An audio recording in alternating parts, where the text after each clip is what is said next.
ఢిల్లీని వరుణుడు వణికిస్తున్నాడు. దేశ రాజధాని నగరంలో అర్ధరాత్రి నుంచి కురిసిన వర్షం తీవ్ర ప్రభావాన్ని చూపుతోంది. ఢిల్లీ నుంచి రాకపోకలు సాగించే 100 విమానాలపై ఈ ఎఫెక్ట్ పడింది. భారీ వర్షం ధాటికి 25 విమానాలను దారి మళ్లించారు అధికారులు. మరోవైపు నగరంలో రోడ్లపై ఎక్కడికక్కడ వర్షపు నీరు నిలిచిపోయింది. రోడ్లు కాలువలను తలపిస్తున్నాయి. వర్షపు నీటిలో రాకపోకలు సాగించేందుకు వాహనదారులు ఇబ్బందులు ఎదుర్కొంటున్నారు.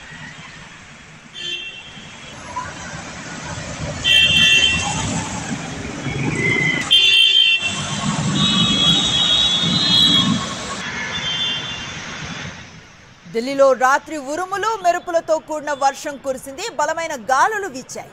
మోతీబాగ్ ప్రాంతంలో కుండపోత వాన బీభత్సాన్ని సృష్టించింది. పలుచోట్ల లోతట్టు ప్రాంతాలు పూర్తిగా జలమయమయ్యాయి. అక్కడ రోడ్లపై వర్షపు నీరు భారీగా నిలిచింది.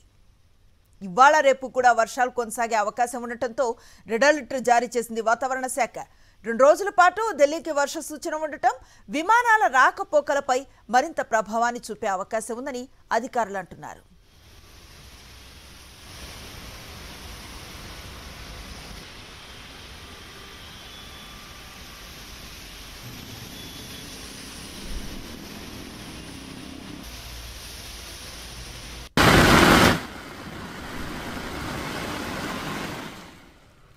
ఇక తమిళనాడును కూడా భారీ వర్షాలు బెంబేలెత్తిస్తున్నాయి.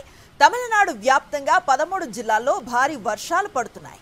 ఓటీకి 2 రోజుల పాటు రెడ్ అలర్ట్ ప్రకటించారు వాతావరణ శాఖ అధికారులు. అత్యవసరమైతే తప్ప బయటకు రావద్దని హెచ్చరికలు జారీ చేశారు. రాష్ట్రంలో నీలగిరి, కోయంబత్తూరు జిల్లాలకు కూడా రెడ్ అలర్ట్ జారీ చేశారు. ఆ 2 ప్రాంతాల్లో ముందస్తు చర్యలను చేపట్టారు. సహాయక చర్యల కోసం ఎన్డీఆర్ఎఫ్ బృందాలను నీలగిరి, కోయంబత్తూరులకు పంపారు. మరోవైపు కర్ణాటకలో కురుస్తున్న భారీ వర్షాలతో కావేరీ నదికి వరద భారీగా చేరుతోంది. దీంతో నదీ పరివాహక ప్రజలను సురక్షిత ప్రాంతాలకు తరలిస్తున్నారు అధికారులు.